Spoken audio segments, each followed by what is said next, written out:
नमस्ते। संख्याएं जैसे कि 1, 2, 3, 4, 5 इससे लेकर अनंत तक जितनी भी संख्याएं हैं, इनका अर्थ हम भली भांति जानते हैं कि इसका क्या आशय है। उदाहरण के लिए हमने 5 लिया तो 5 का आशय क्या हुआ, जैसे कि 5 अंगुलियां, 5 पेन, ठीक है, 5 पेड़। इस प्रकार हम देखते हैं कि वस्तुओं की जो संख्या है, कोई भी वस्तुएं हैं वो कितनी संख्या में है, उनको दर्शाने के लिए हम इस प्रकार के संकेतों का प्रयोग करते हैं और इसे हम कहते हैं 5। अगर हम इसकी बात करें तो इसका आशय ये हुआ कि कोई भी 3 वस्तुएं, ठीक है, जैसे कि 3 अंगुलियां, ये 3 अंगुलियां व 3 पेन, 3 पेड़, 3 पुस्तकें। तो संख्याओं को दर्शाने के लिए, कोई भी वस्तु की संख्याओं को दर्शाने के लिए हम ये इन अंकों का प्रयोग करते हैं, किंतु इसके अलावा भी हम संख्याओं का प्रयोग करते हैं, जैसे 1/2, 3/5, ठीक है, इस तरह से 7/5, ठीक है, 2/3। इस प्रकार जो है हम संख्याओं का भी प्रयोग करते हैं। अब इनका क्या आशय है, जैसे इनका आशय है, जैसे कि 3 हमने बोला तो कोई भी 3 वस्तुओं की संख्या, 5 बोला तो 5 वस्तुओं की संख्या, किंतु 3/5 का क्या आशय है या 7/5 का क्या आशय है, इसी बारे में हम जानेंगे। इसमें देखिएगा, इसमें इसके माध्यम से आप पूरी 3 वस्तुएं या पूरी 5 वस्तुओं के बारे में बता सकते हैं, किंतु 3/5 लिखा हुआ, इसका मतलब ये होगा कि कोई एक वस्तु है, उस एक वस्तु के हिस्से करने के पश्चात कुछ हिस्सों पर चर्चा करना, कुछ हिस्सों पर चिंतन करना। हम मान लिया जाए 3/5 को ही ले लेते हैं और इस पर हम चिंतन करते हैं। 3/5 का क्या आशय होगा। उदाहरण के लिए कोई एक वस्तु है, उस एक वस्तु के हिस्से किए जाने हैं। उदाहरण के लिए एक हमारे पास में चॉकलेट है, ये चॉकलेट हमने बना लिया, ठीक है, और इस चॉकलेट को हमको हिस्सों में करना है। अब चूंकि हम 3/5 पर चर्चा कर रहे हैं, तो यहाँ पर आप देखेंगे कि 3/5 लिखा हुआ है, ऊपर जो अंक लिखा हुआ है और नीचे जो अंक लिखा हुआ है, इनको क्या कहा जाता है, ऊपर लिखे हुए अंक को हम अंश कहते हैं और नीचे लिखे हुए अंक को हम हर कहते हैं।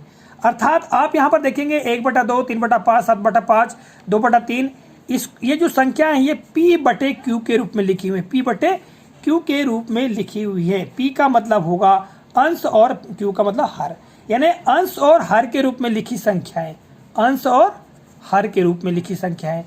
तो हम बात कर रहे थे 3/5 की, तो जो हर में लिखा हुआ है, अर्थात जो नीचे लिखा हुआ है, उस वस्तु यानी उस एक वस्तु को जितना हर में लिखा हुआ है, यानी नीचे जितना लिखा हुआ है उतने ही भागों में बांटते हैं, अर्थात बराबर होने चाहिए। भाग कैसे होना चाहिए, बराबर, यानी कम ज़्यादा बिल्कुल नहीं होना चाहिए।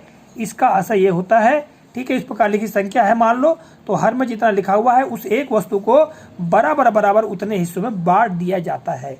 और ऊपर जो लिखा हुआ है अंश, तो जितना लिखा हुआ होता है उतने हम हिस्से ले लेते हैं या उतने हिस्सों की हम बात करते हैं, ठीक है। तो यहाँ पर आप देखिएगा, इसको 3/5 को हमने चित्र के माध्यम से दर्शा दिया। 3/5 का आशय इतना हुआ, कितने में से, इस पूरे में से इतना। या चित्र के रूप में दर्शाना तो फिर ऐसा दर्शाएंगे, यानी को मिला के इस प्रकार से हम दर्शाएंगे उसको, किस रूप में, यह 1, 2 और 3, यानी ये 3/5 को हम चित्र के रूप में ऐसा दर्शा देते हैं। अब इसका आशय क्या हुआ, इसका आशय यह हुआ कि वस्तु तो एक है, वस्तु एक है, किंतु उसके बराबर 5 हिस्से किए गए और 5 हिस्सों में से हमने 3 हिस्से लिया।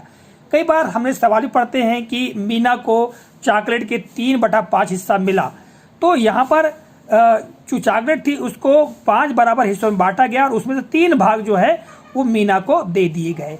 इसको एक और उदाहरण के माध्यम से समझते हैं। एक किसान है, उस किसान के कितने बेटे हैं, 4 बेटे हैं, ठीक है, और उस किसान का एक खेत है, खेत एक ही है, आप यहाँ पर देख रहे हैं खेत एक है, इस किसान के का जो खेत है वो एक है। ये जो चारों बेटों में इस खेत को जब बंटवारा करेगा, मान लो, तो उसमें 4 हिस्से तो करेंगे, उदाहरण के लिए 4 हिस्से करता है और एक हिस्सा अपने स्वयं के लिए रखता है, इस तरह से कुल 5 हिस्से करता है। तो यहाँ पर हम भी इस खेत के 5 हिस्से कर देते हैं, ठीक है, ये 5 हिस्से कर दिए गए और 5 हिस्सों में से एक हिस्सा चारों बेटों को बांट दिया, एक हिस्सा जो है चारों बेटों को उन्होंने बांट दिया और एक हिस्सा उसने स्वयं ने रखा।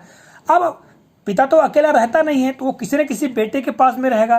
तो मान लिया जाए वो इस बेटे को, यानी ये पहला बेटा, दूसरा, तीसरा, चौथा बेटे को वो अपना स्वयं का हिस्सा दे देता है और उसी के पास रहता है। इसका मतलब क्या हुआ कि जो चौथा बेटा को कितना हिस्सा मिला, यानी कुल 5 हिस्से किए गए थे खेत के, तो ये प्रत्येक को कितना मिला, इसको कितना मिला, यानी 5 हिस्सों में से 1 मिला, यानी ये पहले बेटे को 1/5 हिस्सा मिला, दूसरे बेटे को कितना मिला, 1 ही हिस्सा मिला, तो इसको भी 1/5 मिला, तीसरे बेटे को कितना मिला, 1/5 मिला।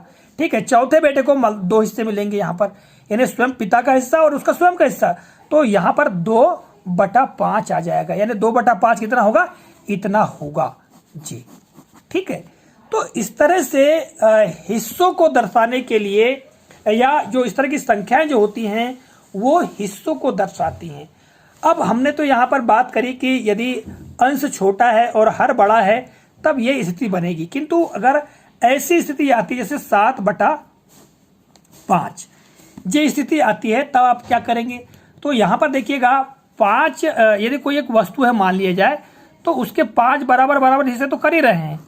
ठीक है, ये बराबर 5 हिस्से कर दिए, किंतु ये ऊपर 7 दिया हुआ है, 5 तो हमने ले लिए, इसके अलावा 2 हिस्से और हैं, तो हम क्या करेंगे, एक और जो है इसी प्रकार का चित्र बनाएंगे और इसको भी बराबर 5 हिस्सों में बांट देंगे। ठीक है, और यहां हमने 5 तो ले लिया, फिर बचा 2 जी, तो ये जो 5 पूरे काले कर दिए जी, और ये 2 काले कर दिया। इस तरह से यहाँ पर जो पूरा एक हिस्सा पूरा एक, और ये एक दूसरे का यानी 2 भाग, तो इस तरह से इसको 7/5 के रूप में दर्शाते हैं। यानी हम देखते हैं जो इस प्रकार की संख्याएं होती हैं वो हिस्सों को दर्शाई जाती हैं। यहाँ पर जो नीचे हर में लिखा हुआ होता है उसका मतलब ये होता है कि कोई एक वस्तु है, उस वस्तु को उतने बराबर हिस्सों में करना है, बांटना है, और उसमें ऊपर जितना लिखा हुआ है उतने हिस्से उसमें से दर्शाना है, या उसी पर हमको चर्चा करना है, या उसी की हमको बात करना है। तो आशा करता हूँ इस वीडियो में आप लोगों को यह जानकारी काफ़ी पसंद आई होगी। निश्चित तौर से हमारे बहुत सारे साथी, हमारे बहुत सारे विद्यार्थी इस बारे में जानते होंगे, किंतु जो विद्यार्थी नहीं जानते हैं उनके लिए यह जानकारी बहुत ही महत्वपूर्ण है। तो मिलेंगे अगले वीडियो में किसी नए प्रकरण, नई जानकारी को लेकर, तब तक के लिए जय हिंद।